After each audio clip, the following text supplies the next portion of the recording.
നമസ്കാരം മെട്രോ മാറ്റിനിയിലേക്ക് സ്വാഗതം. മലയാളത്തിന്റെ അഭിമാനം മമ്മൂട്ടിക്ക് ഇന്ന് 73ാം പിറന്നാളാണ്. കൊച്ചിയിലെ വീട്ടിൽ ഭാര്യ സുൽഫത്ത്, അതുപോലെ മകൻ ദുൽഖർ സൽമാൻ, മകൾ സുറുമി അടക്കമുള്ള കുടുംബാംഗങ്ങൾ വളരെ ലളിതമായ പിറന്നാളാഘോഷത്തിലായിരുന്നു ഇത്തവണത്തെ പിറന്നാൾ ദിവസം. ഇക്കുറിയും പിറന്നാൾ കേക്ക് ഡിസൈൻ ചെയ്തത് മകൾ സുറുമി തന്നെയാണ്. മമ്മൂട്ടി കമ്പനി നിർമ്മിച്ച് ഗൗതം വസുദേവ് മേനോൻ സംവിധാനം ചെയ്യുന്ന പുതിയ ചിത്രത്തിന്റെ ഫസ്റ്റ് ലുക്ക് ഇന്ന് അദ്ദേഹം പുറത്തുവിടും. ഇത് തന്നെയാണ് ഫാൻസുകാർക്ക് അല്ലെങ്കിൽ ആരാധകർക്ക് മമ്മൂട്ടി പിറന്നാൾ ദിവസം കാത്തുവച്ചിരിക്കുന്നത്. പിറന്നാൾ ദിനത്തിൽ Mammootty fans and welfare association ഇന്റർനാഷണലിന്റെ ആഭിമുഖ്യത്തിൽ 17 രാജ്യങ്ങളിലായി 30,000 പേർ രക്തദാനം നടത്തും.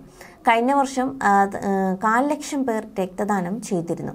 ജന്മദിനത്തിൽ മമ്മൂട്ടിയെ ഒരു നോക്ക് കാണാൻ അദ്ദേഹത്തിന്റെ കൊച്ചിയിലെ വീടിന് മുന്നിൽ പാതിരാത്രി ഫാൻസ് തടിച്ചുകൂടി. എന്നാൽ ഇവരെ ഒന്നും മമ്മൂട്ടി നിരാശരാക്കിയില്ല.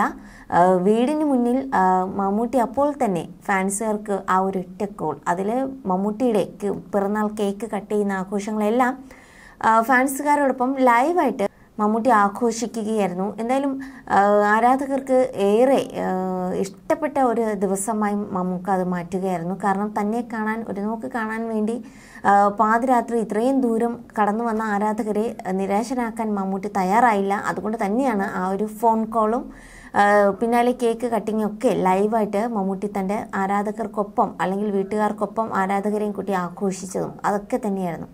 ആ വീഡിയോ കോളിൽ നമുക്ക് കാണാമായിരുന്നു മമ്മൂട്ടിക്കൊപ്പം നിന്നത് അദ്ദേഹത്തിൻ്റെ ചെറുകുട്ടിയും അതുപോലെ ദുൽഖറും അദ്ദേഹത്തിൻ്റെ ഭാര്യയും ഒപ്പം തന്നെ ഉണ്ടായിരുന്നു. ഇവർക്കൊപ്പം തന്നെയായിരുന്നു മമ്മൂട്ടിയുടെ പിറന്നാൾ ആഘോഷവും. മമ്മൂട്ടിക്ക് പിറന്നാൾ ആശംസകളുമായി സിനിമാ ലോകം തന്നെ ഒപ്പം നിൽക്കുകയാണ്. മാത്രമല്ല മമ്മൂട്ടിയുടെ സന്തത സഹചാരികളിൽ ഒരാളായ രമേശ് പിഷാരടി അദ്ദേഹത്തിന് നേരം പുലരും മുൻപേ ജന്മദിനം ആഘോഷിച്ചവരിൽ ഉൾപ്പെടുന്ന ഒരാളാണ്. മമ്മൂക്കയുടെ അരികിൽ ചേർന്ന് നിന്ന് അദ്ദേഹത്തിൻ്റെ ഫോണിലെ കാഴ്ച ആസ്വദിക്കുന്ന തൻ്റെ ഏറ്റവും ഇളയ പുത്രൻ്റെ ചിത്രം കൂടി പങ്കിട്ടുകൊണ്ടാണ് രമേശ് പിഷാരടി മമ്മൂട്ടിക്ക് പിറന്നാൾ ആശംസകൾ നേർന്നത്. മമ്മൂട്ടിയുടെ വീടിനുള്ളിൽ പ്രവേശനമുള്ള ചുരുക്കം ചില സുഹൃത്തുക്കളിൽ ഒരാളാണ് രമേശ് പിഷാരടി. പിച്ചകപ്പു വള്ളികൾക്ക് പടർന്നു കയറാനും പച്ചപ്പുൽ നാമ്പുകൾക്ക് പൂക്കുവാനും ചേല കൊടുത്ത ചേലിന് പിറന്നാൾ എന്നിങ്ങനെയായിരുന്നു പിഷാരടി കുറിച്ചത്. കാലം ചെല്ലുന്തോറും ചെറുതാവുന്ന ചെറുപ്പത്തിനുടമയാണ് മമ്മൂട്ടി. ഇപ്പോഴും അദ്ദേഹത്തിന്റെ ലുക്കുകൾ പകർത്തി ട്രെൻഡാകുന്ന ഒരു യുവതലമുറ കേരളത്തിലുണ്ട് എന്ന് പറഞ്ഞാൽ വിശ്വസിച്ചേ മതിയാകൂ. മകൻ ദുൽഖർ സൽമാൻ പോലും ലുക്കിന്റെ കാര്യത്തിൽ മമ്മൂക്ക ഒരു കോമ്പറ്റീഷൻ അല്ലേ എന്ന് പലരും അടക്കം പറയുന്നുണ്ട്. അടുത്തിടെ പുറത്തിറങ്ങിയ വർഷങ്ങൾക്ക് ശേഷം എന്ന സിനിമയിൽ പോലും മമ്മൂട്ടിയുടെ ചെറുപ്പത്തെ സൂചിപ്പിക്കാൻ ഒരു ഡയലോഗ് ഉൾപ്പെടുത്തിയിരുന്നു. യൂത്ത് ഐക്കൺ പുരസ്കാരം മമ്മൂക്കയ്ക്കാണ് എന്നൊരാൾ ഫോണിലൂടെ നടൻ നിവിൻ പോളിയുമായി സംസാരിക്കുന്ന ഒരു ദൃശ്യം തിയേറ്ററുകളിൽ നേടിയ കയ്യടി ചില്ലറയില്ല. മമ്മൂട്ടിയുടേതായി ഏറ്റവും ഒടുവിൽ റിലീസ് ചെയ്തിരിക്കുന്നത് ഒരു സിനിമയല്ല, വെബ് സീരീസ് ആണ്. MD വാസുദേവൻ നായരുടെ കഥാപാത്രങ്ങൾ എല്ലാവരും ഒത്തുചേർന്ന മനോരഥങ്ങൾ എന്ന സീരീസിന്റെ ഒരു ഭാഗത്തിലെ നായകൻ മമ്മൂട്ടിയാണ്. കടുകണ്ണാവ ഒരു യാത്ര എന്ന എപ്പിസോഡിലെ നായകന്റെ വേഷമാണ് മമ്മൂട്ടി കൈകാര്യം ചെയ്തത്. രഞ്ജിത്താണ് ഈ ഭാഗത്തിന്റെ സംവിധായകൻ.